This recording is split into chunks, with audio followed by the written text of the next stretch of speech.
Hey everybody, this is Erica, the technology nerd, likes to film stuff, and before me I have the Galaxy S7 and the S7 Edge, so let's unbox some stuff. Now, I wasn't lucky enough to get early pre-order delivery. Things just didn't happen for me.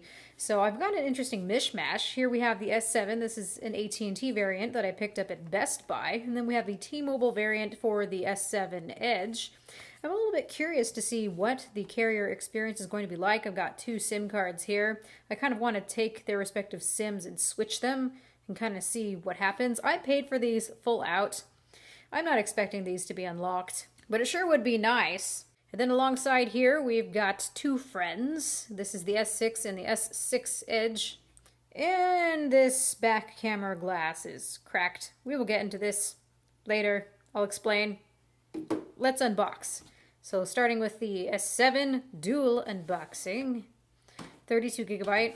Well, they're all 32 gigabyte in the United States. This is the gold one. A lot of people are kind of losing their pants over this gold version of the phone. Well, the Edge version. I didn't want something so flashy for my own personal phone. But I did get the flashy one here for at least one of the models. So here we have It Can Wait. And already we are bombarded by AT&T insignia. Yay! Or not so yay. So just pull these off. We're going to have plastic everywhere. It's going to be a huge mess. I know a lot of people like that swishy sound. Mildly satisfying. We're going to power this one on. See what else is in the zip box. So the SIM card is not yet inside this phone. Don't need that though, as I've got my own on the desk here. Looks like we have a SIM ejection tool and some pamphlets of things. We've got our charging brick, adaptive fast charging. We have another one of these cable things. I'm up to my nose in these cable things. I could probably climb out a window with as many as I have here. I thought that this was pretty cool, this USB connector. So I'd assume you could use this for USB OTG and also to help transfer information from another phone.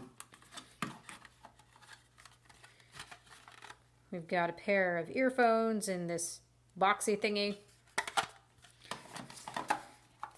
Not too much to look at. But who else here is kind of cringing at seeing this Best Buy label sticker right on top of this box? It's supposed to be a really pretty box, and this just ruins it. Why, Best Buy? Just why? So the S7 is indeed cool, but the one that everyone seems to be caring about and that is sold out online for Best Buy, I tried to get this through Best Buy initially. Everyone loves the Edge, and this year I do too. Aw, snap. I don't have something to cut this with. I lied. Random pair of scissors I found on the floor. Why they're on the floor, I don't know. I'm a little bit absent-minded. I don't know why I do certain things. So now, opening the box. Please do not misplace this. I don't know where it went. I didn't see it. So here is the phone. And this year, I like that it's fully black and not this kind of a bluish color when you turn it. It is fully black onyx. I had a chance to play with these at Mobile World Congress, and I could see which was my favorite color.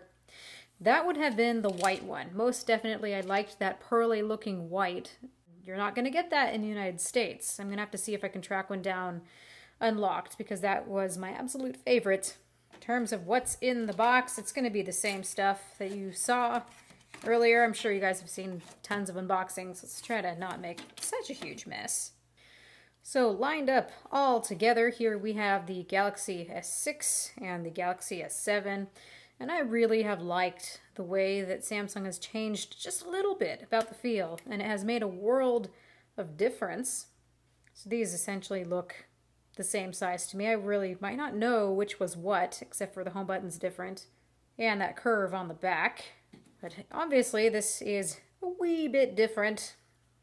Nice size difference here. All right, now I need to explain this elephant in the room here. So this phone was just sitting on the desk, this desk that we have here, and I was pushing stuff aside like I was doing to clear some room, and it fell and slid along the wall.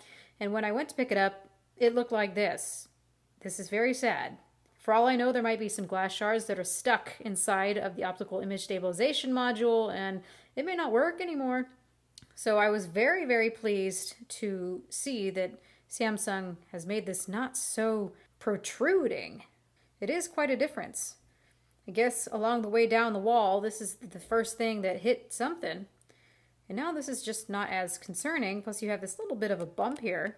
I hope that this is what scratches and dings and not my camera glass. I doubt this is sapphire. This is probably Gorilla Glass of some kind. So let's go ahead and get these all powered up, turned on. All right, there we are. First thing that I notice, of course, is AT&T's copious crap. I hope you like that alliteration. I don't need to see DirecTV sitting here in my notification shade. Seriously? And of course, these things you can't uninstall, you're going to have to disable them.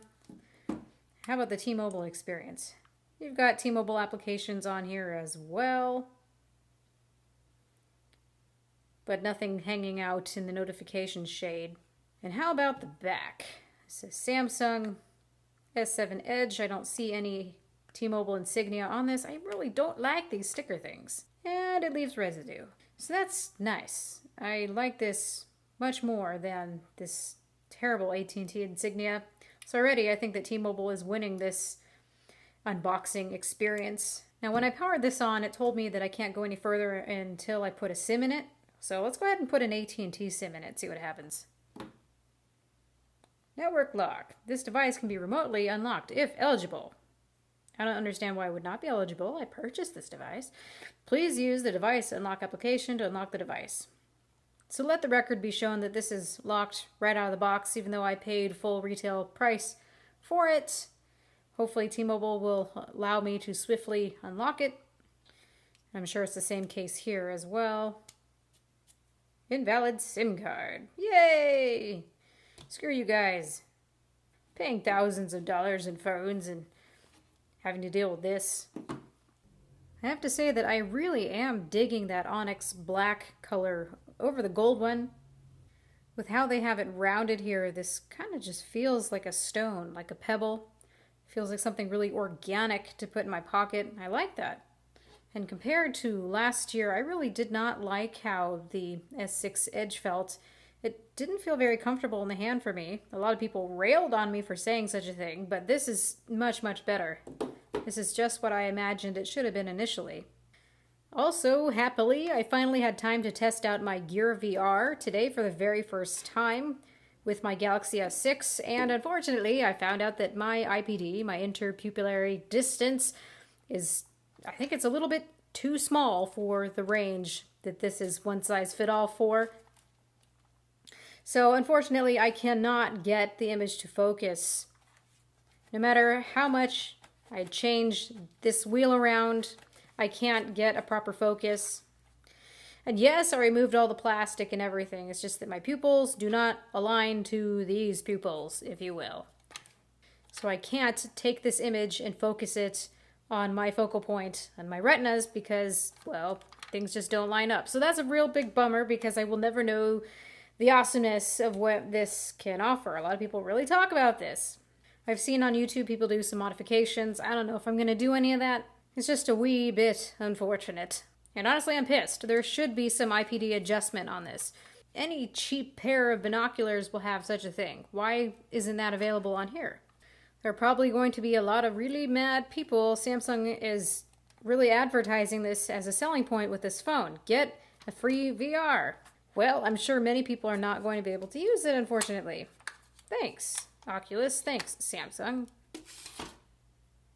Thanks a lot.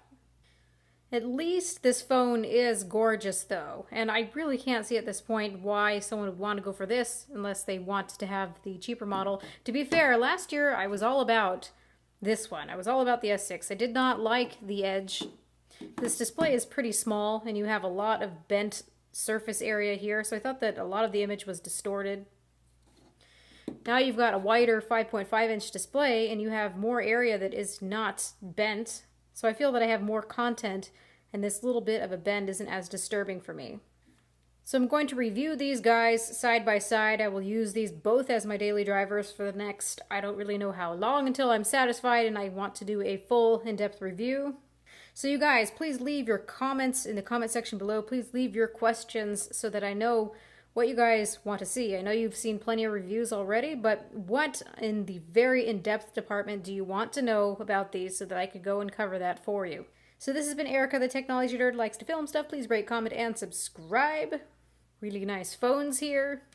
Let me know what you think, and have a good night.